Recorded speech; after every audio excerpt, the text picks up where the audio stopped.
55 पोते साबुदाणा, 4000 किलो शेंगदाणे, 700 किलो शेंगदाणा तेल व 2000 किलो बटाटा वापरून महाशिवरात्रीनिमित्ताने खिचडीचे वाटप।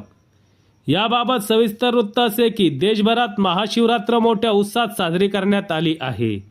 महाराष्ट्र राज्यातील अनेक भागात महाशिवरात्र मोठ्या उत्साहात साजरी करून महाशिवरात्रीच्या शुभेच्छा देण्यात आल्या आहेत।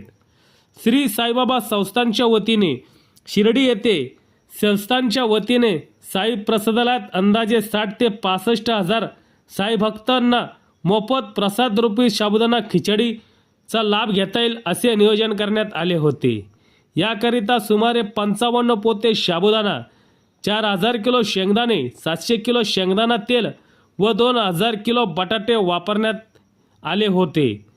यासाठी सकाळी सुमारे 27,505 नाश्ता पाकिटांचा साई भक्तांनी लाभ घेतला। अशा पद्धतीने शिर्डी येथे साई भक्तांसाठी महाशिवरात्रीनिमित्त महाप्रसादाचे आयोजन करण्यात आले होते।